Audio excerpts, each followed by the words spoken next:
で本日のゲストをご紹介したいなと思います。本日のゲストはですね、本当に2年以上前にお出会いしてから、雅子様には AWF でインタビューを受けてくださったり、ランチ会にゲストとして、スペシャルゲストとしてお越しいただいたり、様々な形でご協力をいただいてきました。Good evening and Ayubowan. So this is a Sri Lankan greeting and it means may you live long. Ayubowan. Well, thank you, Aisen, for your introduction. My name is Masako Perera, the spouse of former Sri Lankan Ambassador. And I'm also a Jodo Shinshu Buddhist priest, international etiquette instructor, English conversation instructor, Japanese teacher, and Ayurveda coordinator. Well, first of all, thank you, Asia Women Leaders Forum, for having me as a guest today for AWLF Online Summit. Well, before starting, I'd like to share my failed experience yesterday. I am quite sensitive to the caffeine. So normally I don't take caffeinated drink after 3 p.m. Yesterday I had 3 appointments outside with my husband, and my last appointment was my medical appointment in Nishiazabu, Tokyo. And I really wanted to have coffee. So we went to a nice coffee shop and I had iced cafe latte. Normally I take cappuccino at the coffee shop without looking at the menu, even though Italian people drink cappuccino only in the morning with breakfast. By the way, latte means milk in Italian. So if you order just latte in Italy, most probably you would be served milk. At the coffee shop, when I see the menu as iced latte, I was not sure what it is. So I asked the waitress, then she told me that it is iced cafe latte. So I had it. The words iced coffee or iced cafe latte are Japanese words, not English. In English, they are iced coffee or iced cafe latte. Anyway, because of my nice glass of iced cafe latte, I couldn't fall asleep last night at all. So that's why I look tired. And so that I should have controlled myself yesterday, but so sorry about that.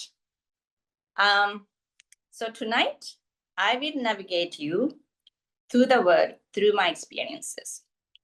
Are you ready to travel with me? Yes, good. Then let's start it. I left Japan upon my marriage to Mr. E. Rodney Perera in 1997. Since then, we lived in so many different countries and cities. And I came back to Japan in November 2022 after spending 25 years abroad. And then since then, we have been working, well, my husband has been working as the Sri Lankan Ambassador to Japan until last December. I was invited for lunch by AWLF in February 2023. Soon after my arrival to Japan, it was a very good encounter for me, knowing that AWLF is a women's group which is working for the future of Asia, including the empowerment of Asian women. Spread the love and smile. I totally agree that love and compassion are very important for our lives, and those should be extended to everyone without any discrimination. Let me just touch on the history a little bit, because from here, you can learn the power of love. Japan lost the Second World War in 1945. The San Francisco Peace Conference for the Japanese Peace Treaty was held in 1951. And at the conference, Mr. J.R. Jayawardena, then Finance Minister of Ceylon, now Sri Lanka, delivered a speech that is remembered for its support of Japan's sovereignty and its call for the nation's reintegration into the international community despite of the Japanese bombardments of Sri Lanka during the war. The speech emphasized the shared Buddhist heritage between Sri Lanka and Japan and highlighted the desire of the Japanese people for peace. It played a significant role in shaping the perceptions of Japan's post-war role. In his speech, he used the Buddha's word, hatred ceases not by hatred, but by love, which spread the wave of humanism through Asian countries. Can you feel the love? Then let's travel around the world. I was born and raised at the Japanese temple in Kiryu City, Gunma Prefecture in Japan. Kiryu City is about 100 kilometers away from the center of Tokyo. By the way, nowadays, Kiryu City is famous as one of the hottest cities in Japan during the summer. I was raised in a very traditional Japanese way. Serenity is a good word to describe the life at the temple. But sometimes it was quite strict. In a way, I think I was a bit of rebel since I was young. Although I was brought up in a Japanese temple, but I could not appreciate it much then.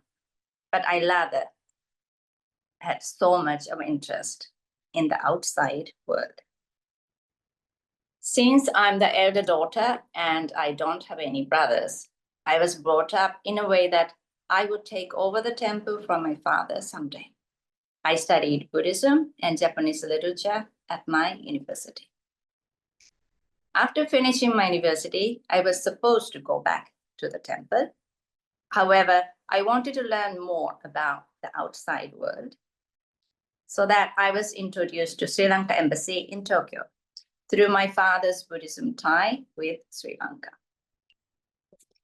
In 1990, I met my future husband, Mr. Masako Perera, who was a Sri Lankan diplomat at the Sri Lankan Embassy in Tokyo, and that changed my life so much.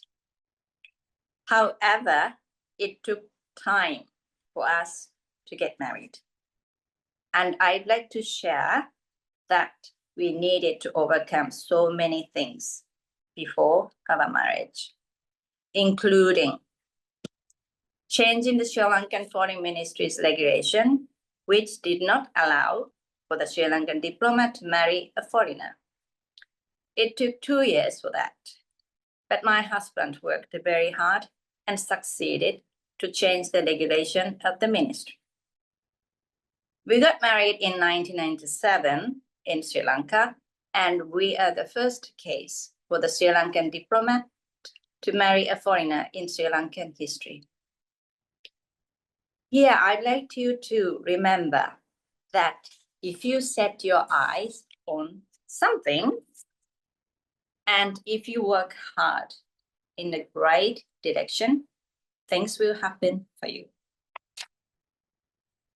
My husband was working at the permanent mission of Sri Lanka to the United Nations in New York at the time. So after the marriage, I moved to New York, USA in August 1997.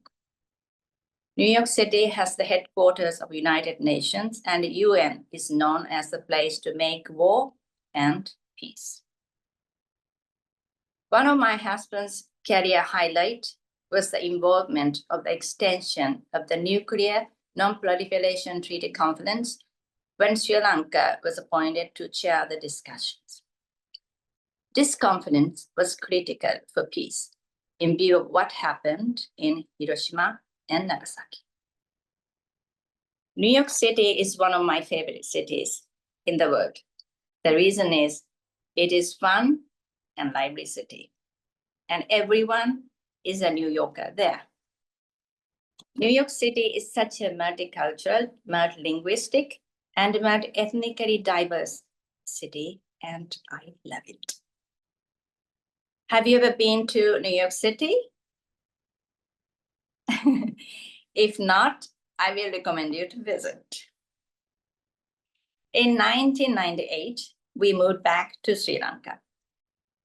I was pregnant at the time, and it was not so easy to adjust myself to the life in Sri Lanka. I found that things are quite different from Japan. But then I realized that I was feeling difficult because I was comparing things. So I stopped comparing things and tried to accept things as they are. Then after that, I could manage things more easily. It is very important to keep our mind open. Then I'd like to introduce about Sri Lanka a little bit. In the past, Sri Lanka was under the rule of several colonial powers, the Portuguese, Dutch, and British. Sri Lanka gained independence from British rule in 1948. My last name is Perera, and actually this is a Portuguese name. Sri Lanka is called the Pearl of the Indian Ocean. It's a beautiful island country. The land size is slightly smaller than Hokkaido. Population is about 22 million. It's a multiracial, multilinguistic, and multireligious country, even though it's known as a Buddhist country. Sri Lanka has 3 official languages: Sinhala, Tamil, and English. There are 8 UNESCO World Heritage Sites in Sri Lanka. Everyone can enjoy something there, from its natural beauty, religious and cultural sites, wildlife, marine sports, tea, exotic spices, precious gemstones, one-of-a-kind beautiful hotels which were designed by world-famous Sri Lankan architect Jeffrey Bauer, and Ayurveda treatments. According to my husband's research, the relationship between Sri Lanka and Japan through Buddhism started the year 1862, when Mr. Yukichi Fukuzawa visited Sri Lanka on the way to Europe and on the way back to Japan. Mr. Fukuzawa saw Sri Lanka and was amazed by Sri Lankan Buddhism. And after establishing Keio University, he told the students that if you want to learn Buddhism, go to Sri Lanka. And 2 people went to Sri Lanka to learn Buddhism, and 1 person, Shak Kosen, was ordained as a monk in the Theravada Buddhism way. So since then, the relationship between Sri Lanka and Japan started developing. Our son was born in Sri Lanka in 1999. We moved to Nairobi, Kenya in 2000. We were there for 1.5 years. My husband was the Sri Lankan acting High Commissioner then. Nairobi has the United Nations headquarters of the environment and the housing programs. We lived in a quite large High Commissioner's residence. We have 2 security guards at the gate 24/7 because the security was bad and we could not walk outside of the gate at all. We could travel only by car. So I came to the realization that having the ability to move around freely is a luxury. When my mother visited us, we went to Amboseli National Park. In that national park, you realize that you are surrounded by the great nature. A 360-degree view of nature that is truly amazing.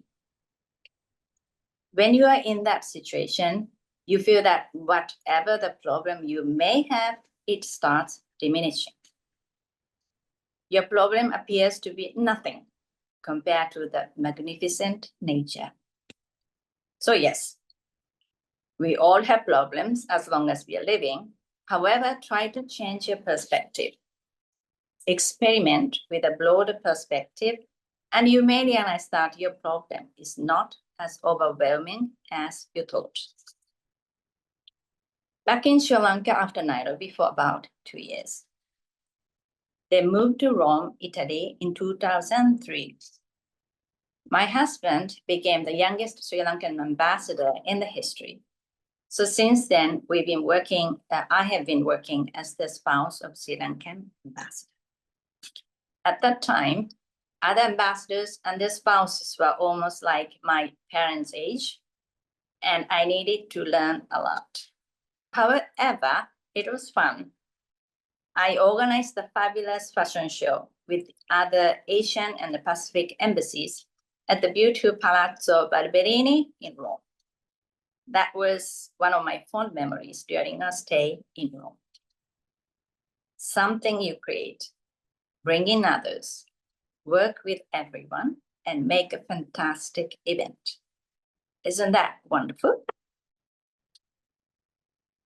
Another realization in Rome was about my root, my Buddhist root, by looking inwards. The book called Happiness, which is written by French monk, Reverend Mathieu Ricard, helped me for this realization. So since then, I started studying Buddhism once again, and then I was ordained as a Jodo Shinshu Buddhist priest in 2012. So Italy is one of my favorite countries in the entire world. The food, art, music, opera, culture, fashion, climate, and of course, people. We were in Rome for 4 years and 3 months. During our stay, we visited every corner of Italy. Because so many Sri Lankans are living and working there as well. Italy is a country that has many political and regional and cultural differences. Yet, when Italy won the Football World Cup, I could see all the Italians shedding their differences and coming together to celebrate as one nation. After staying in Rome, we moved back to Sri Lanka and stayed in Colombo for about 2 years. During our stay in Colombo, we experienced so many attacks by LTT terrorists even near our home. And this made my husband to commit himself to find ways to make peace. Our next destination was Oslo, Norway. We moved there in 2009. That time was the last part of Sri Lankan Civil War. And Norway was negotiating the peace talk between Sri Lankan government and LTT terrorists. Actually, just before our arrival, the Sri Lankan embassy in Oslo was destroyed by LTT terrorist supporters. So that the beginning of our stay was very tense, and my husband needed to move around with the security police officers all the time. Until the end of Sri Lankan Civil War on May 18th, 2009. The peace is very important. Oslo is the peace capital of the world.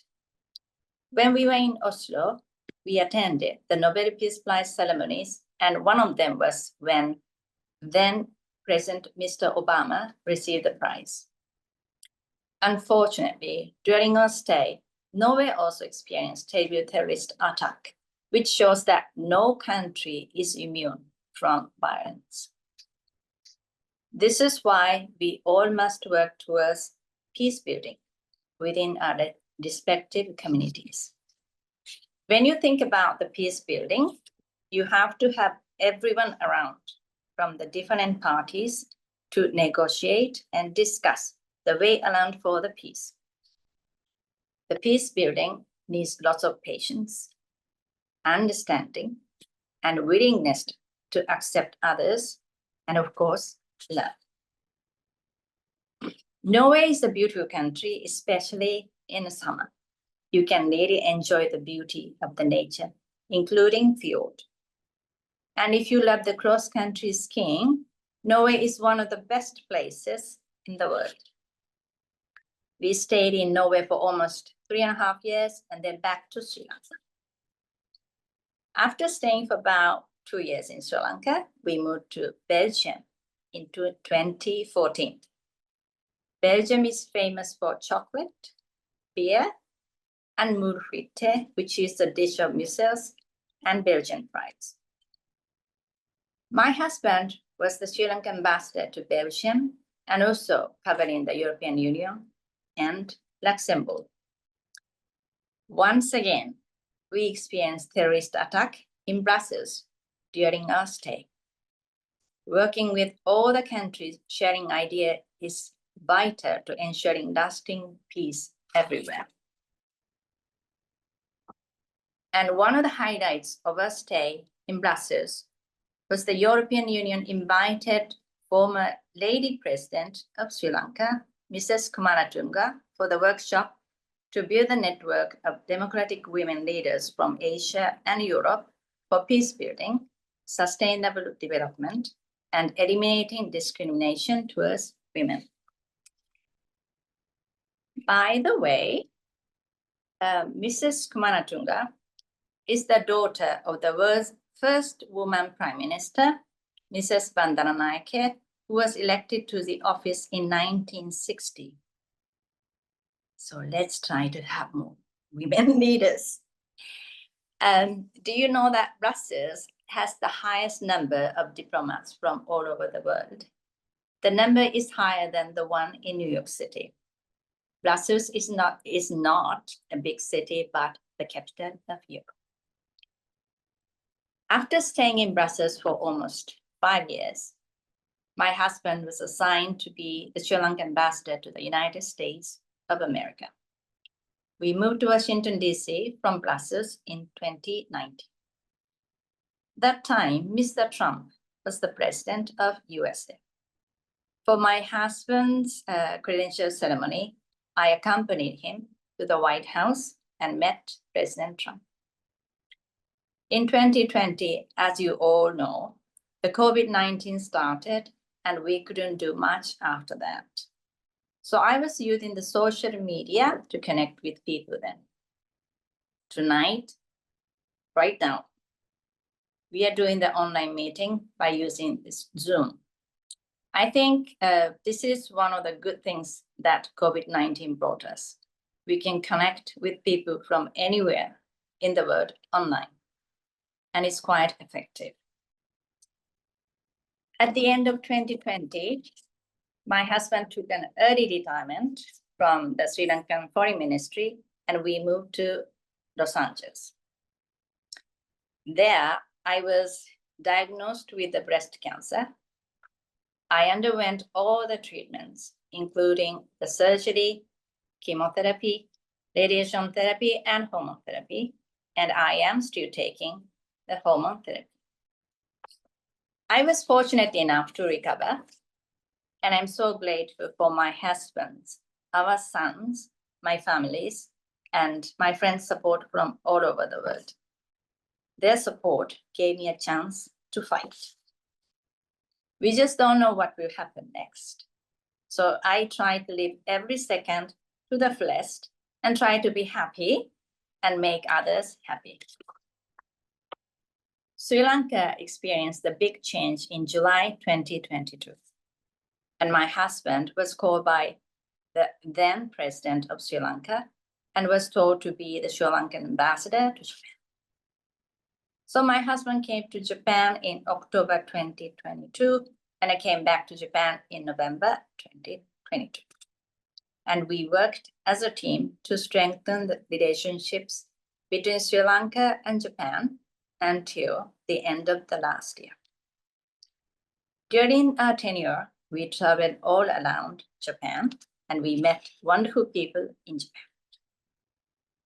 Japan has changed so much compared to the year 1997. That is the year I left Japan. Definitely, it has become more diverse. But I feel that certain things are still quite backwards compared to other countries. The first point Not many Japanese speak and be able to communicate in English. Second point, Japan is still a male-dominant country. Third point, currently only 17% of Japanese citizens hold a passport. That shows not many Japanese people have an interest outside of Japan. Japan is my favorite country and my native country, and it is a safe, beautiful country with respect. My wish to Japanese people is that to be open a bit more and have willingness to learn different things from other countries as well. Because the good understanding between people would help to make our world to be safe and a peaceful place to live.